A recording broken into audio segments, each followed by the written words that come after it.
but it's very dangerous to try to delve into it because you run the risk of being branded a madman. Who is this man claiming this absurdity? Is he crazy? So I was facing that risk. I started talking to my broader network. I started going to everyone I knew trying to figure out what was going on because I knew there was a story here and I wanted to deepen myself within the story. But the French, all in all, don't realize what's going on. It's not really on their radar. They're not quite aware as to how big this is. All of a sudden, I get a number from this girl called Natasha Ray. She's just a normal citizen, not a journalist. She claims to be able to prove Brigitte Macron is a man.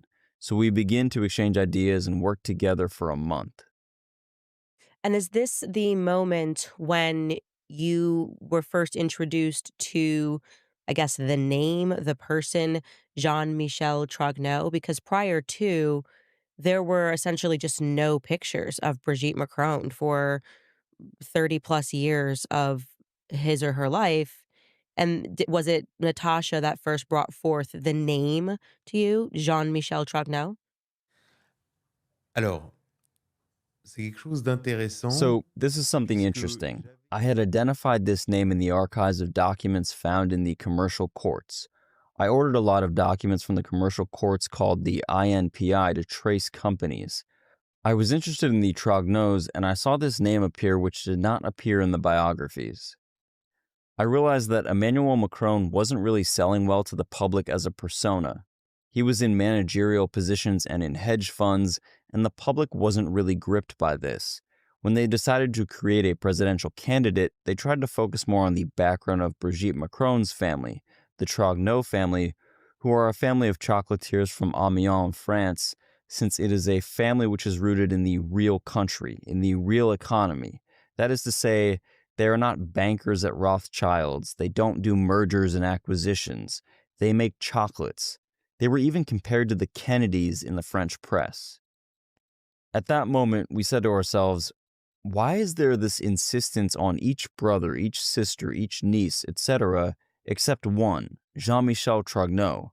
Jean-Michel was erased, and Natasha told me that a family photo, which was supposed to have Brigitte on her mother's lap, had been shown to the press, and she told me, but look closely at the little boy. This is Jean-Michel Trogneau. By process of elimination, it is Jean-Michel Trogneau, and this hidden brother, if you look closely, is actually Brigitte Macron. She was fully convinced, and I thought, it's very disturbing. It's worth cross-checking. So in America, there's an expression, um, we say the dog that doesn't bark, right? So what's quite interesting is this is the dog that's not barking. There's all of this information about all the family members, and you recognize that there's no information about this family member. And that photograph that we saw of their family in Amiens, I remember the first time that I saw that photo because that's actually what got me involved in the case.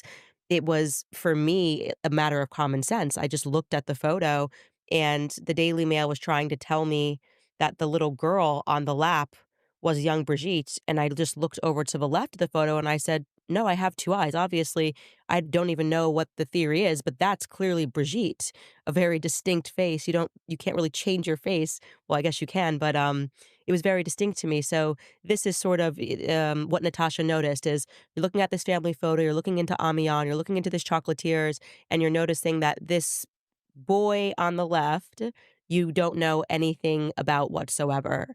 S What happens next? alors, hem, moi je me dis dans mon journal In an article, I stated that, this is a legitimate question. It's one worth posing. Why is Brigitte hiding parts of her past? And why is there such an unwillingness to speak about Jean Michel? What really prompted me to pursue this question was when Natasha and I started speaking about this, they detained her on order of a cousin of Brigitte Macron. Natasha would develop an in-depth thesis on how Brigitte Macron is Jean-Michel Trogneau and who Brigitte's children actually belong to. We then realized further that one of the cousins was trying to set us up by giving us details which weren't quite accurate, essentially sending us down the wrong avenues. They tried manipulating Natasha, myself, since I relied on this thesis for information, and another reporter as well, into pursuing these false leads, perhaps on order from the Élysée and the government itself. Okay, so that's fascinating because and this was also something that again I always tell my listeners just common sense, right? So I'm just thinking I'm the first lady of France, I'm Candace.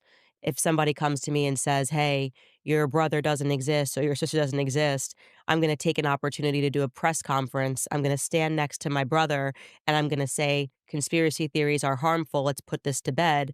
I wouldn't contact the French equivalent to the Secret Service and have them detain a journalist that's working on a story. That instantly flags me as very odd. So you're saying in addition to this, they're also giving you misinformation, ironically, Mmh. and trying to get you to arrive at the wrong conclusion. So you've got intimidation and you have misinformation, and all you're doing at this point is researching. You haven't even arrived at any conclusions, but that's probably making you feel like, what's going on here? If Brigitte is in fact Jean Michel Trogneau, she must have at some point joined the army because there was a compulsory service in France at the time. So I went to Amiens and looked for the military census. At the time, men did their military service at 18 years of age, and they had to declare themselves in order to carry out their national service, which was something like a year and a half when serving in the French army. In fact, I found in the archives the document where the father of Jean-Michel Trogneau declares his son is carrying out his military service in Algeria. Jean-Michel Trogneau was recorded as living in Algiers, not too far from the University of Algiers. Remember, Algeria didn't gain its independence until 1962. What's incredible is how we understand all of this in retrospect. In 2017, there was a visit by Emmanuel Macron to Algiers, and at the time, there were many articles in the Algerian press explaining that an entire wing of the University of Algiers had been renovated. The press stated they had done work in this wing of the university since Brigitte Macron had studied there. But obviously, there was no trace of Brigitte Trogneau in Algiers. The only person from the Trogneau family found in Algiers was Jean-Michel Trogneau. Wow. Wow. So you know that because obviously, like you said, he had to report to recuse himself from the military. His father had to give an excuse, and the excuse was Jean-Michel Trogneau cannot do his compulsory reporting to the military because he is in Algeria. And now they're trying to say Brigitte Macron. No, no, no. No, the point is when he make the father go to Amiens to the desk to say because you may 20 years old, it is 80 years old, it is normal. He say he lives in Alger, okay? Yeah. But when in years later, Macron come and Algerian authorities say, okay, we are rebuilding the university because Brigitte Macron studied in this university in Alger. Yeah, But I understood. who was in Alger? Yes, it was Jean-Michel It Trogneau. was Jean-Michel. Yeah, I understand. Et le point le plus intéressant dans cette One interesting point is Algeria and Morocco have very different interests, and France's relationship towards Algeria and Morocco has been quite different. Whereas Algeria has a closer connection to China and Russia, the Moroccans are closer to Israel. What was interesting was that when Macron suddenly started becoming closer to Algeria, people even questioned it to the point of, is there something going on? Is there some sort of blackmail happening behind the scenes? He was the first president to try and form closer ties to Algeria like this. But suddenly, Macron reversed course and started forming greater ties with Morocco. When I published information on Brigitte and Jean-Michel Trogneau, I read an article in the La Nouvelle République d'Alger, which is essentially the equivalent of the Washington Post in Algeria, and who have ties to Algerian intelligence.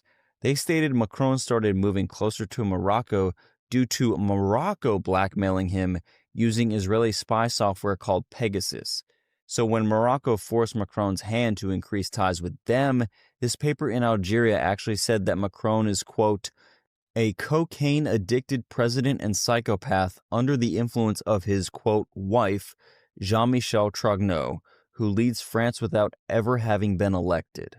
So to conclude with a little exclusivity, the Ministry of Armed Forces in France did not want to give us military files for Jean-Michel Trogneau, saying that he was protected by a medical note which dated to 1981. So the Ministry of the Armed Forces in France refused to issue the military file of Jean-Michel Trogneau. But by following this trail, we were able to discover other documents. At the time, the father obtains a deferral from military service because his son is training in Paris, and this training is the same. We asked the same information from the Jesuits for the photos and directory of Jean-Michel Trogneau. After a year and a half of procedures, they finally gave us a photo. It's Jean-Michel Trogneau at 18 years old. There's no room for doubt. We have the directory, we have the list which certifies that it is indeed the same individual. And so there we see Jean-Michel Trogneau, and when we compare him, it's very striking since we actually see distinctive signs which aren't misleading, notably below the mouth and this thing here, which looks like a mole or a pimple. To sum things up, when you are able to control the media, when you're able to dictate the media and have them go your way, one could create from this picture a sort of Claudia Schiffer pinup who met Emmanuel Macron when he was 14. I believe in the future, producers and film executives will have a field day recreating this interesting story. I mean, this is just incredible. I would venture to say that in France right now, a deranged homosexual is running the country with his child victim, which is to say, a child that he statutorily raped. I mean, legally, what happened in the best conclusion would be that Emmanuel Macron was statutorily raped, and then he married the person who statutorily raped him, and that individual is now running the country. So I'm going to ask you some pointed questions here at the end because I want to make sure that we clarify a couple of things for the audience. Is it your view, and it's fine if you don't have a view on this, that Jean-Michel Trogneau fathered children before he transitioned to Brigitte? Alors, sur la question de la vie de Jean-Michel. So, on the question of Jean-Michel Trogneau's life, for the moment, it's a dotted one. We know that Brigitte Macron was born Jean-Michel Trogneau on February 11th, 1945, and that she lived under this identity at least until 1963. Then, there are two children who were declared by Jean-Michel Trogneau, one named Jean-Jacques Trogneau and the other Valérie. This raises questions of, would this potentially be Brigitte Macron's son? Well, this Jean-Jacques Trogneau looks like a spitting image of Emmanuel Macron. What's all that about? Do you then have any opinion or view or lead on who was the mother then of Jean-Jacques and Valerie? Yes, it's a woman. Alors, I know that it's much. a woman. C'est une femme qui s'appelle Véronique Dreux. It's a woman named Véronique Dru. She's a retired woman who was remarried to an important aristocrat from Amiens and undoubtedly raised the children of Jean-Michel Trogneau. I had a strange phone call with Veronique because while we were speaking, I realized in the background there were a bunch of people around listening to our conversation, and I asked to have some pictures and when I could obtain these, but Veronique said she would have to ask Brigitte first. I found that quite odd for a response to my question. I believe that once Emmanuel Macron is no longer in power, Pandora's box will be opened, people will start to speak, and this family's secret, which is so closely guarded, will start to unveil itself. I also believe the fall from grace for Macron will be quite severe. There's also an interesting shift in the media where news outlets such as the equivalent of the New York Times in France, who in the past have not paid any sort of noticeable attention to the fact that Brigitte is a man, have now started placing her name in quotation marks, hinting at the fact that things might not be as they seem. Even Le Monde, who for the past 12 years propped up Brigitte Macron, has now admitted that Emmanuel Macron was 14 when he met Brigitte. It used to be a conspiracy theory, but now as Emmanuel Macron nears his term's end, the secrets are coming out one by one and being acknowledged more. There was this interesting Twitter account, Zoe Sagan, which was helping compile information, and the account was shut down, and I've been pleading with the public or anyone who is in a position to help to see if this account could be reinstated, because that would be most helpful to this. I then decided to go back to the archives, more specifically departmental archives, and find all the class lists. So I found the class lists of Brigitte Trogneau, and then I found the class lists for Jean-Michel Trogneau, which were about 100 people each.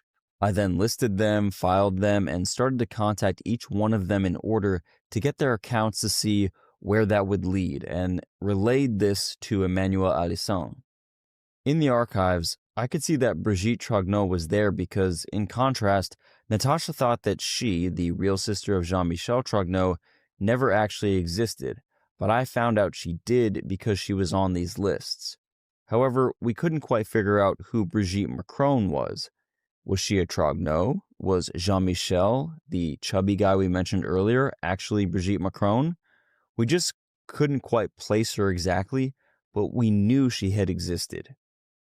I found it quite complicated because I was dealing with people from Brigitte Macron's generation who were 70 to 80 years old, and I was in Italy at the time, calling them using WhatsApp, trying to get pictures, but it was hard for the men to remember much about Jean-Michel Trogneau. However, the one common thread was that many of the women, specifically the women who were supposedly in Brigitte Trogneau's class, would say, "We cannot remember her, we don't recognize her from the photos, we can't quite place her," and this phenomena kept coming up over and over again. And on top of this, I made sure to record everything so that nothing could be held against me legally down the line. Fascinating. So you're going through the class lists and you're coming across the name Brigitte Trogneau, but when you actually speak to the classmates, they have no recollection of a Brigitte Trogneau. Et moi, je me disais, bon, à ce moment-là, on est In en June 2023, I was thinking, this is all too weird. I still didn't, after all my research, have a single confirmed photo of Brigitte Trogneau or Jean-Michel Trogneau at this point.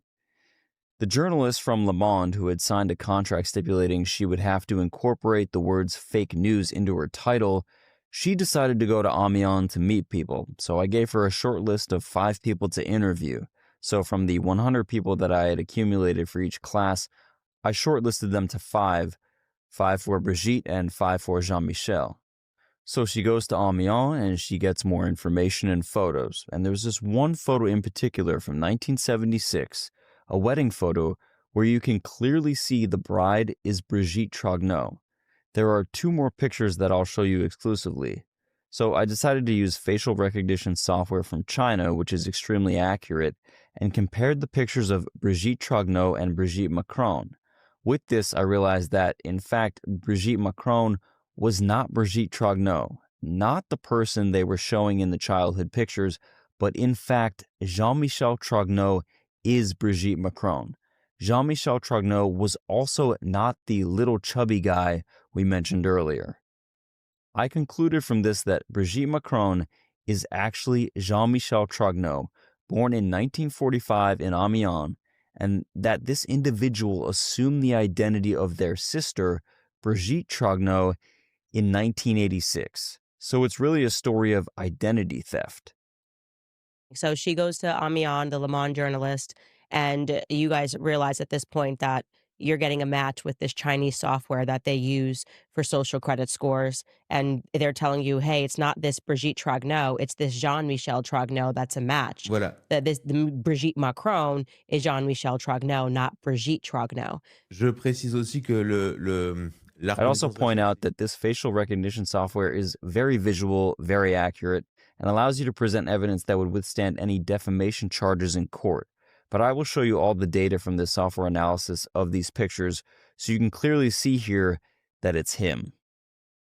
I mean, it's one of